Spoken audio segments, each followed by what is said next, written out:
अब ये जो कमेटियां बनी हैं, जो उपाध्यक्ष बनाए गए हैं, इसमें वसुंधरा जी का भी नाम आया है। और साथ में उस दिन आपने देखा कि मोदी ने सबसे ज्यादा हमला किया लाल डायरी के बहाने गहलोत पे। जो नाम है उपाध्यक्ष में, जो नाम आया वसुंधरा, क्या इससे कोई असर पड़ेगा? वसुंधरा आज मान जाएंगी इस चीज? अमरीश जी, ये वाइस प्रेसिडेंट बनाना ही अपने आप में कहीं ना कहीं, चाहे थोड़े उसमें लें, पर तेरह। ये दर्शाता है कि आप उनको अब सीएम नहीं बनाया जाएगा या कलेक्टिव उस पे इलेक्शन होगा। मतलब किसी का फेस नहीं होगा सामने और इलेक्शन होगा मोदी जी के चेहरे पे। शायद कहीं ना कहीं ये दिखाता है कि पहले भी ये वाइस प्रेसिडेंट थी, अब फिर वाइस प्रेसिडेंट बनी है। ये बीजेपी को देखिए, आपको मैं समझाऊं, जैसे अभी राजेश जी करे थे छत्तीसगढ़ के लिए, टीएस सिंह देव और भूपेश बघेल के लिए। राजस्थान में भी जो झगड़ा था वो पायलट और अशोक गहलोत में था, दो ही धड़े थे। बीजेपी में राजस्थान में करीब 9 आदमी अभी तैयार बैठे हैं सीएम बनने के लिए। और ऐसा नहीं है कि उनमें इनफाइटिंग बहुत बड़े लेवल पे है अगर आप देखें तो, और उनको यूनिफाई एक ही आदमी कर सकता था। ये अम्ब्रेला के नीचे एक ही आदमी ला सकता है, वो थी वसुंधरा राजे, क्योंकि टू टाइम्स चीफ मिनिस्टर रही है, सेंट्रल में भी मिनिस्टर रही है, सबसे पावरफुल चीफ मिनिस्टर रही है राजस्थान की। बीजेपी में अगर आप देखें तो सबसे ज्यादा कारिस्मेटिक लीडर भी है और मास पॉपुलैरिटी भी है उनकी, तो इन सबको एक अम्ब्रेला के नीचे ला सकती थी।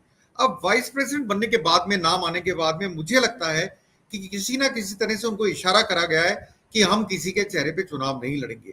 और ये बीजेपी को दिक्कत देने वाला है, मुझे प्रतीत होता है आगे चल के। क्योंकि अभी तक अगर आप वसुंधरा जी को एक टास्क दे दें कि आप पूरा राजस्थान घूमिए और बीजेपी को जिताइए, तो क्या गारंटी वो सीएम बन जाएंगी?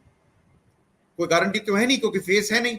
और जो नरेंद्र मोदी जी का प्रोग्राम है यहाँ पर, वो 33 डिस्ट्रिक्ट जाने का अभी तक प्रोग्राम है। 33 डिस्ट्रिक्ट में वो रैली करेंगे, तो 200 कॉन्स्टिट्यूंसी तो वो जा नहीं सकते। जाहिर सी बात है, पीएम है, इतना टाइम नहीं होता, कैसे जाएंगे 200 कॉन्स्टिट्यूंसी? तो मुझे ये लगता है कि बीजेपी में तगड़ा पेच फंस गया है। या तो इसका सॉल्यूशन वो जल्दी जल्दी कर लें, वरना अशोक गहलोत अपनी पॉलिसी, जो आपने अमरीश जी स्टार्ट करा, अपनी पॉलिसी सोशल सिक्योरिटी स्कीम जो लाए, उसके दम पे शायद चुनाव जीतने की हालत में आ जाए। क्यों, आपको 6 महीने पहले के स्टेटमेंट याद होंगे, कई लोगों के अपने शो पे भी आते थे कि फॉर्च्यूनर के लायक ही लोग रहेंगे कांग्रेस के तो जीत के। अब थोड़ा उल्टा हो गया है। अब थोड़ा लगने लगा है कि कांग्रेस जो है शायद चुनाव जीत भी सकती है, अगर नहीं भी जीतती है तो अच्छी खासी स्ट्रेंथ लेके आ सकती है। इसका मेजर कारण यह है कि वसुंधरा फैक्टर जो है, उसको अगर और इग्नोर करने की कोशिश करी तो बीजेपी को शर्तिया राजस्थान में दिक्कत आएगी।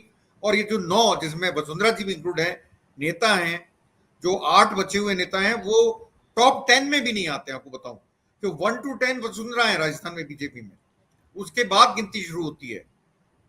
इसलिए बीजेपी में बिल्कुल। जितनी इनफाइटिंग है, अगर कोई रैली होती है, कोई प्रोग्राम होता है वसुंधरा जी का, जो कई धार्मिक प्रोग्राम करती हैं, वहां आज तक मैंने पार्टी ऑर्गेनाइजेशन से किसी को जाते नहीं देखा, सिवाय एक प्रोग्राम के जिसमें जो सालासर में हुआ था। बाकी मैंने किसी प्रोग्राम में नहीं देखा। यही दर्शाता है इनमें इनफाइटिंग कितनी ज्यादा है बीजेपी में, फैक्शनलिज्म कितना ज्यादा है, और एक दूसरे के दुश्मन जैसे बन बैठे हैं सब। बिल्कुल। अमरीश।